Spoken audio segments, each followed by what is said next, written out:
The encrypted message flickered across Colonel David Rothschild's screen at 0300 hours on a cold Jerusalem morning in March 2024. Intelligence suggested Iran had accelerated uranium enrichment at the Natanz facility to 60%.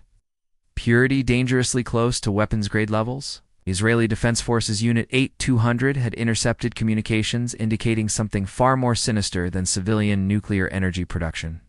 Lieutenant Sarah Goldman burst through the briefing room doors, her face pale with urgency. "Colonel, we've got movement at Fordo. Satellite imagery shows increased activity, and our assets inside report new centrifuge installations." The underground facility, buried deep beneath the Iranian mountains, had become a fortress of secrecy since its discovery in 2009. Rothschild studied the photographs spread across the mahogany table. Trucks, personnel, and equipment moving in patterns that suggested preparation for something significant. The shadows of the Middle Eastern conflict had been growing longer since the assassination of Iranian nuclear scientist Mohsen Fakhrizadeh in November 2020. Israel had neither confirmed nor denied involvement, but the message was clear. Iran's nuclear ambitions would not go unchallenged. "What's the assessment from Mossad?" Rothschild inquired, his weathered fingers tracing the satellite images. "Agent Rachel Stern believes we're looking at a breakthrough moment," Goldman replied, her voice steady, despite the gravity of the situation. "Their nuclear program has reached a critical juncture. Either they're preparing for weapons production, or they're creating the most elaborate deception in modern warfare." The irony wasn't lost on Rothschild. Israel itself had developed nuclear capabilities in the 1960s and 70s, maintaining a policy of nuclear ambiguity that neither confirmed nor denied possession of such weapons.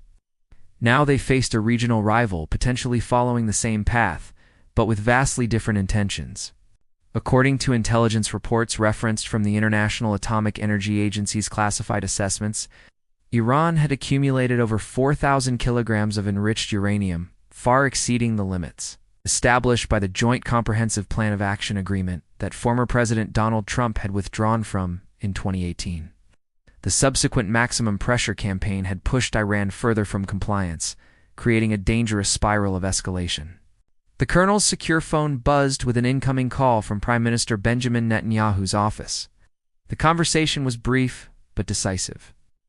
Operation Daybreak was authorized, a complex intelligence operation designed to determine once and for all whether Iran was building nuclear weapons or simply maintaining the capability to do so quickly if needed. "Assemble the team," Rothschild commanded. "We need our best analysts, our most skilled operatives, and complete operational security.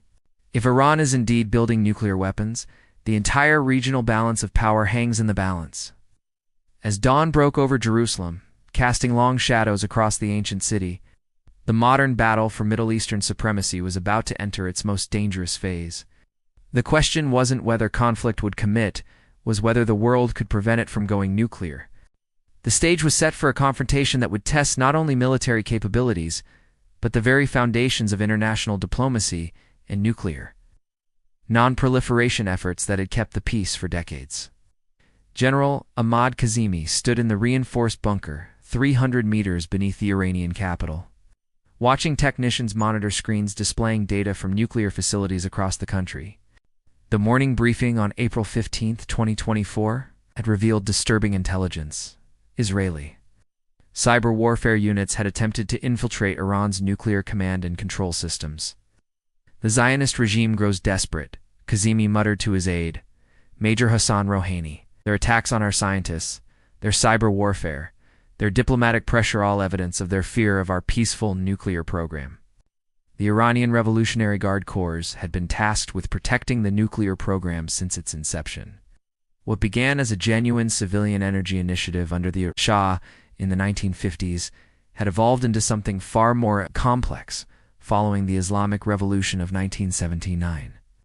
The 8-year war with Iraq, during which Saddam Hussein had used chemical weapons against Iranian forces, had convinced many Iranian leaders that deterrence required more than conventional weapons.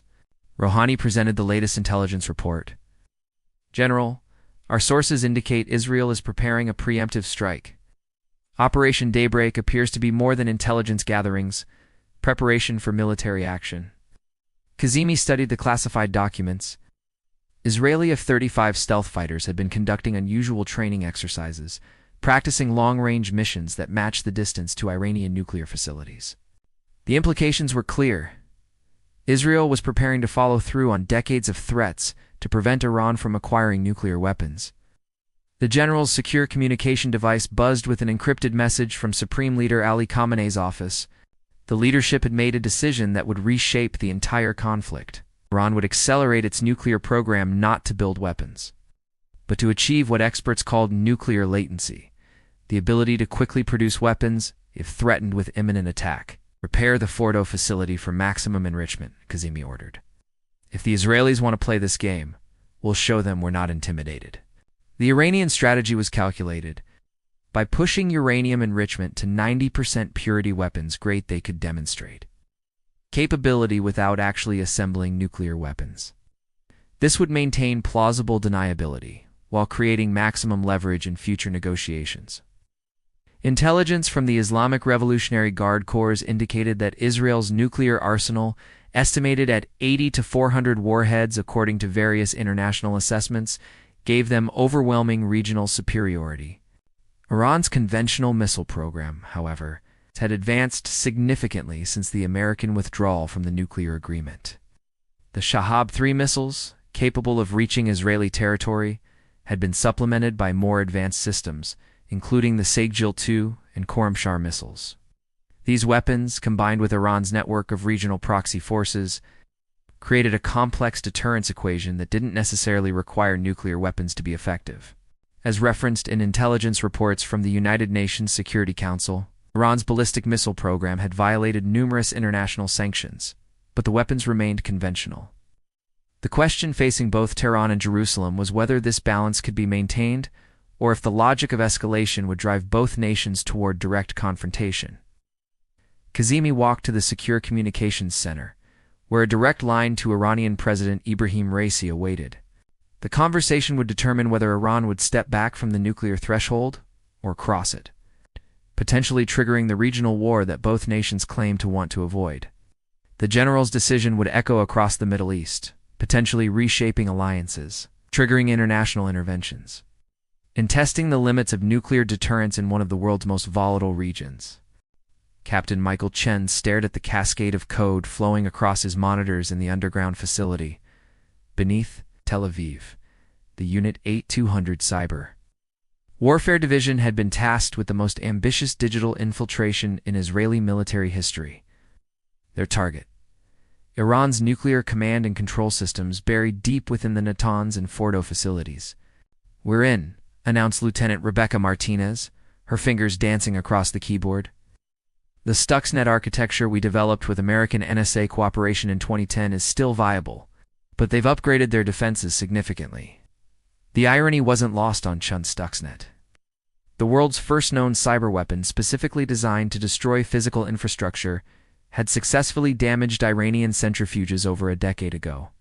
Now, Iranian cyber defenses had evolved to counter similar attacks, creating a digital arms race that paralleled the physical confrontation.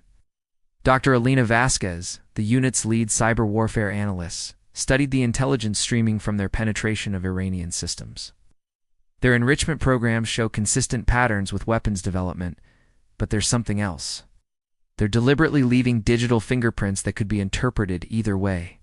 The ambiguity was intentional. Iran's nuclear program had been designed to maintain what experts called strategic ambiguity, the ability to develop nuclear weapons quickly while maintaining plausible deniability about current intentions. This approach mirrored Israel's own nuclear policy, which neither confirmed nor denied possession of nuclear weapons. Chen's secure communication device buzzed with an urgent message from Mossad headquarters. Agent Rachel Stern's intelligence network had uncovered disturbing information. Iran was not only advancing its nuclear program, but had also significantly upgraded its cyber warfare capabilities. The Islamic Revolutionary Islam Guard Corps had established a dedicated cyber warfare unit specifically tasked with infiltrating Israeli infrastructure.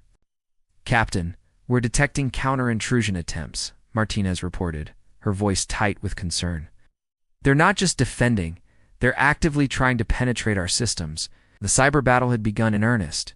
Iranian hackers, trained by Russian and Chinese cyber warfare specialists, were attempting to infiltrate Israeli power grids, water treatment facilities, and communication networks.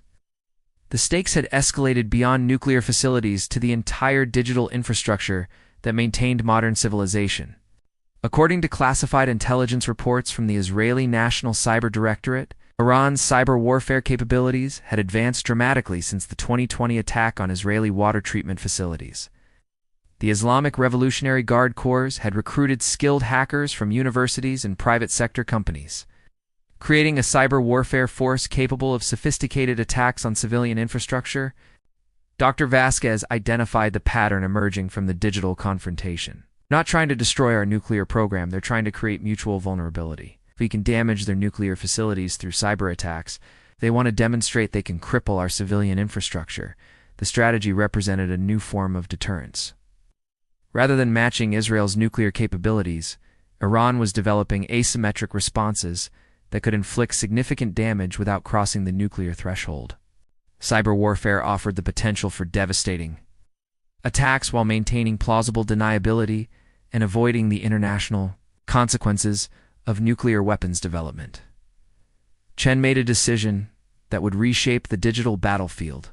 Rather than proceeding with the planned cyber attack on Iranian nuclear facilities, Unit 8200 would shift to defensive operations, hardening Israeli infrastructure against Iranian cyber attacks while maintaining the capability to strike if necessary. The cyber dimension of the Iran-Israel conflict had revealed a fundamental truth. In the 21st century, the most devastating weapons might not be nuclear warheads, but lines of code capable of shutting down entire civilizations. The question was whether either side was prepared for the consequences of unleashing such weapons. Ambassador Catherine Williams sat in the sterile conference room of the United Nations headquarters in New York, watching Iranian Foreign Minister Hossein Amir-Abdollahian face off against Israeli Ambassador Danny Danon. The Emergency Security Council session on May 20, 2024, had been called following intelligence reports suggesting both nations were preparing for military action. The Islamic Republic of Iran remains committed to the peaceful use of nuclear energy, Amir-Abdollahian stated calmly, his English precise despite the tension. We've repeatedly demonstrated our compliance with international inspections and our commitment to the Nuclear Non-Proliferation Treaty. Danon's response was immediate and sharp. Iran's uranium enrichment to 90% purity serves no civilian purpose. The international community cannot ignore this blatant violation of the JCPOA and Iran's movement toward weapons capability. Williams, representing the United States, found herself navigating between two allies with fundamentally incompatible positions. American intelligence confirmed that Iran had indeed achieved weapons-grade uranium enrichment, but there was no evidence of actual weapons assembly. The distinction was crucial for international law, but potentially meaningless for regional security. The Chinese representative, Ambassador Li Wei, spoke next. The People's Republic of China believes that diplomatic solutions remain viable. Sanctions and threats of military action have only escalated tensions and pushed Iran further from compliance. The Russian ambassador, Dmitry Petrov, nodded in agreement. The Russian Federation supports Iran's right to peaceful nuclear energy. The withdrawal of the United States from the JCPOA in 2018 created the current crisis. Williams consulted her classified briefing materials. American intelligence agencies remain divided on Iranian intentions.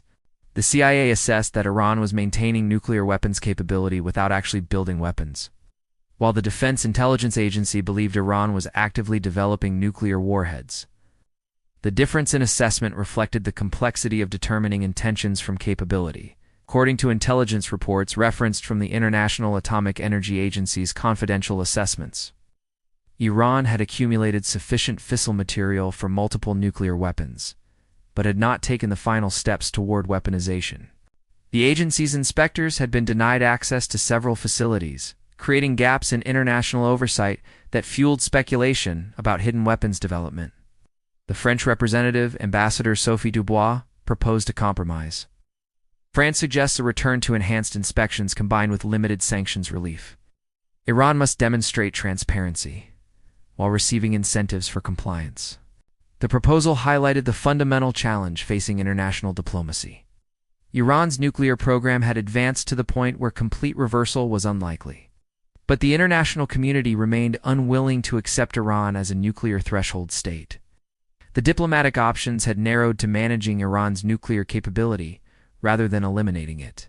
Behind the formal diplomatic language, all participants understood the stakes. Israeli Prime Minister Netanyahu had publicly stated that Israel would not allow Iran to develop nuclear weapons, implying military action if diplomacy failed. Iranian Supreme Leader Khomeini had responded by declaring that Iran would defend its nuclear rights against any aggression. Williams received an urgent message from Washington. President Biden had decided to propose a new framework. Iran would be allowed to maintain limited uranium enrichment for civilian purposes, while submitting to the most intrusive international inspections in history. In exchange, sanctions would be gradually lifted, and Iran would receive security guarantees against Israeli military action. The proposal represented a significant shift in American policy, rather than demanding complete Iranian capitulation. The United States was acknowledging that Iran's nuclear program could not be completely dismantled. The question was whether Israel would accept such a framework or proceed with military action despite American opposition. As the session concluded without resolution, Williams understood that diplomacy was reaching its limits. The technical realities of nuclear technology meant that Iran's nuclear knowledge could never be completely eliminated. The international community would have to choose between accepting Iran as a nuclear threshold state or supporting military action to prevent further advancement. Colonel David Rothschild received the final intelligence briefing at 0500 hours on June 10, 2024. Satellite imagery confirmed that Iran had begun installing advanced centrifuge cascades at the Fordo facility, capable of producing weapons-grade uranium at an unprecedented rate. The Israeli Defense Forces faced a decision that would reshape the Middle East: launch a preemptive strike or accept Iran as a nuclear threshold state. Sir Mossad confirms that Iran has achieved breakout capability, reported Major Sarah Goldman, her voice steady, despite the implications. They can produce sufficient fissile material for a nuclear weapon within 30 days, if they choose to do so. The intelligence was devastating. Iran's nuclear program had reached the point where international diplomacy and sanctions could no longer prevent weapons development if Iran's leadership decided to pursue that path. The window for military action was closing rapidly. As Iran's nuclear facilities became increasingly dispersed and hardened against attack, General Aviv Kochavi, chief of the General Staff, studied the operational plans spread across the conference table. Operation Outside the Box 2 would require simultaneous strikes on 12 facilities across Iran. We estimate 72 hours to degrade their nuclear program by 18 to 24 months. The military assessment was sobering. Even a successful Israeli strike would only delay Iran's nuclear program, not eliminate it. The knowledge and infrastructure would remain, allowing Iran to rebuild more quickly than after the first generation of attacks. Moreover, Iran's air defenses had been significantly upgraded with Russian S-300 systems, increasing the risk to Israeli aircraft. Rothschild's secure communication device buzzed with a message from Prime Minister Netanyahu's office. The cabinet had been in emergency session for 6 hours, debating whether to authorize military action. The decision would be made within 24 hours, with or without American approval. Intelligence reports from the Mossad station in Tehran painted a complex picture of Iranian decision-making. Supreme Leader Khomeini had reportedly issued a fatwa against nuclear weapons development, but pragmatic elements within the government argued that nuclear deterrence was necessary for regime survival. The Iranian Revolutionary Guard Corps had been given authority to accelerate the nuclear program. If Iran came under imminent attack, as referenced in classified intelligence assessments from the Israeli National Security Council, Iran's nuclear program had evolved beyond simple weapons development. The Islamic Republic had created a comprehensive nuclear infrastructure capable of supporting multiple weapons programs, civilian energy production, and advanced research reactors. Dismantling such a program through military action would require sustained bombing campaigns that could trigger regional war. The colonel walked to the Secure Communications Center, where a direct line to Washington awaited. President Biden had requested a final consultation before Israel made its decision. The conversation would determine whether the United States would support Israeli action or attempt to restrain its ally through diplomatic pressure. Mr. President Rothschild began, Israeli intelligence confirms that Iran has achieved nuclear breakout capability. We face a choice between military action now or accepting Iran as a nuclear power within months. Biden's response was measured but firm. David, we understand Israel's concerns, but military action could trigger the regional war we've all been trying to avoid. Iran's proxy forces across the Middle East are prepared to retaliate against American and Israeli interests. The American position reflected the global implications of the Iran-Israel nuclear confrontation. Iranian proxy forces in Lebanon, Syria, Gaza, Yemen possess thousands of missiles and rockets capable of overwhelming Israeli defenses. Hezbollah alone was estimated to possess over 150,000 rockets, including precision-guided munitions capable of hitting Israeli infrastructure. Rothschild understood the stakes. Military action against Iran would likely trigger the most devastating conflict in Israeli history, potentially requiring American military intervention to prevent Israeli defeat. The question was whether the long-term threat of Iranian nuclear weapons justified the immediate risk of regional war. As the colonel prepared to deliver Israel's final decision to Washington, he realized that the Iran-Israel nuclear confrontation had reached its climax. The choices made in the next 24 hours would determine whether the Middle East would experience nuclear proliferation or nuclear war. General Ahmad Kazemi stood in the command bunker beneath Tehran as air raid sirens wailed across the Iranian capital. Israeli F-35 stealth fighters had been detected approaching Iranian airspace at 100 hours on June 25, 2024. The moment Iran's military leadership had prepared for. Since the Islamic Revolution had arrived, direct confrontation with the Zionist regime. General were detecting multiple aircraft approaching from the west, reported Major Hassan Rouhani, monitoring the air defense systems.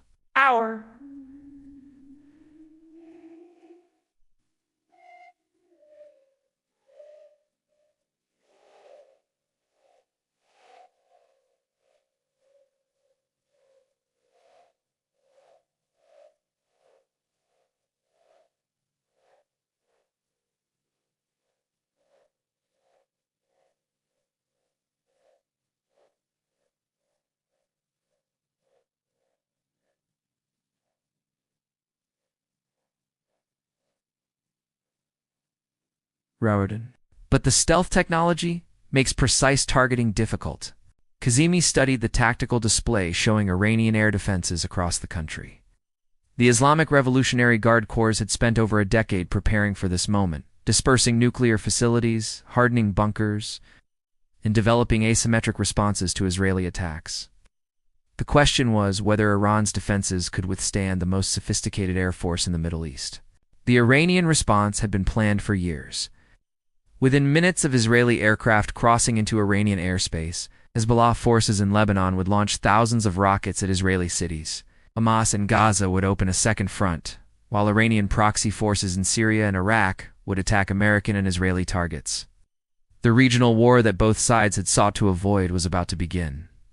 Activate the axis of resistance, Kazemi commanded, using the coded phrase that would trigger coordinated attacks across the Middle East. If the Zionists want war, we'll give them a war they'll never forget. The Iranian strategy was designed to overwhelm Israeli defenses through multiple simultaneous attacks. While Iran's air force was no match for Israeli capabilities, the Islamic Republic had developed the most sophisticated missile and drone arsenal in the region. The Revolutionary Guard Corps possessed thousands of ballistic and cruise missiles capable of reaching Israeli territory. Intelligence reports from Iranian agents in Israel had provided detailed targeting information for critical infrastructure. Power plants, water treatment facilities, military bases, and government buildings had been mapped and assigned to specific missile units. The Iranian leadership calculated that even limited success would demonstrate that Iran could inflict unacceptable damage on Israeli civilians. According to classified intelligence assessments from the Iranian Ministry of Defense, the Islamic Republic had achieved what military analysts called deterrence through punishment, the ability to inflict massive retaliation, even while suffering devastating attacks. This strategy had been developed specifically to counter Israeli military superiority. The general's secure communication device buzzed with reports from across the region. Hezbollah had launched the first salvo of rockets at northern Israeli cities. Hamas had begun firing from Gaza. Iranian sleeper cells in Iraqi Kurdistan were attacking American military bases. The regional conflict had begun exactly as planned. But Kazemi also understood the terrible cost of the decision to cross the nuclear threshold. Iranian uranium enrichment facilities would be destroyed. setting back the nuclear program by years. Hundreds of Iranian military personnel would die in the initial attacks. The Iranian economy, already struggling under international sanctions, would face complete collapse. The general walked to the Secure Communications Center, where Supreme Leader Khomeini was monitoring the developing conflict. The conversation would determine whether Iran would escalate to its ultimate deterrent, threatening to assemble nuclear weapons while under attack. Supreme Leader, Israeli aircraft are approaching our nuclear facilities, Kazemi reported. We can activate the nuclear option within hours if you authorize final assembly. Khomeini's response would determine the future of the Middle East. Iran possessed sufficient fissile material for multiple nuclear weapons and had maintained the technical capability to assemble them quickly. The decision to cross the nuclear threshold, while under attack, would fundamentally alter the strategic balance of the region. As explosions echoed across the Iranian capital from the first wave of Israeli attacks, Kazemi realized that the Iran-Israel nuclear confrontation had reached its most dangerous moment. The choices made in the next few hours would determine whether the Middle East would experience limited conventional warfare or nuclear escalation that could trigger global conflict. The explosions at the Natanz facility illuminated the pre-dawn darkness as Colonel David Rothschild watched the live feed from Israeli F-35 aircraft.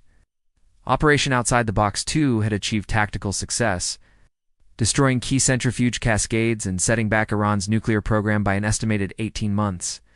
But the strategic implications were only beginning to unfold. Colonel were receiving reports of massive rocket attacks from Lebanon, reported Lieutenant Sarah Goldman, monitoring communications from the northern front. Hezbollah has launched over 3,000 rockets in the past 4 hours. Iron Dome is intercepting most of them, but some are getting through. The Israeli military had prepared for this moment, but the scale of the Iranian response exceeded worst-case projections. Hamas had opened a second front from Gaza, while Iranian proxy forces across the region launched coordinated attacks on American and Israeli targets. The regional war that both sides had sought to avoid had begun with devastating intensity. Rothschild studied the intelligence reports flooding in from across the Middle East. Iranian ballistic missiles were striking Israeli air bases, while Hezbollah's precision-guided munitions were targeting critical infrastructure. The Israeli Defense Forces faced the multi-front war they had trained for, but the reality was proving more challenging than the simulations. The colonel's secure communication device buzzed with an urgent message from Mossad headquarters. Agent Rachel Stern reported that Iran was threatening to assemble nuclear weapons while under attack. The Iranian leadership had calculated that the nuclear threshold was their ultimate deterrent against complete military defeat. "Sir, we're detecting increased activity at the Fordo facility," Goldman reported. "Despite our attacks, they appear to be attempting final assembly of nuclear devices." The intelligence was devastating. Iran's nuclear program had been designed with exactly this scenario in mind. While Israel could destroy visible facilities, the knowledge and key components had been dispersed to hardened bunkers that could survive conventional attacks. Iran retained the capability to assemble nuclear weapons even while under assault. General Lviv Kokovi's voice crackled through the secure communication system. "David, we're facing a decision that will determine Israel's survival. Do we launch a second wave of attacks to prevent Iranian nuclear assembly, or do we accept that we've pushed Iran across the nuclear threshold?" The question represented the fundamental paradox of preemptive warfare.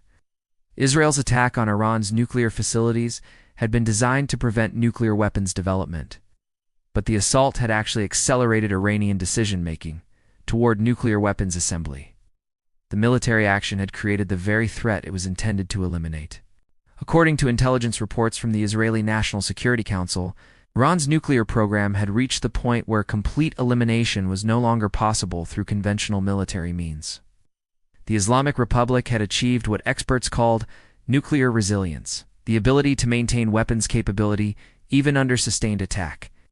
The colonel walked to the Secure Communications Center, where a direct line to Prime Minister Netanyahu awaited. The conversation would determine whether Israel would escalate to its own nuclear deterrent or accept the emergence of a nuclear-armed Iran.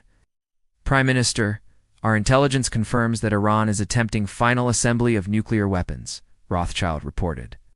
"We face a choice between nuclear escalation or accepting Iranian nuclear capability." Netanyahu's response was measured but grave. "David, we always knew this moment might come. Israel will not allow Iran to complete nuclear weapons assembly. Prepare for all contingencies. The implications were clear. If Iran succeeded in assembling nuclear weapons, Israel might respond with its own nuclear deterrent.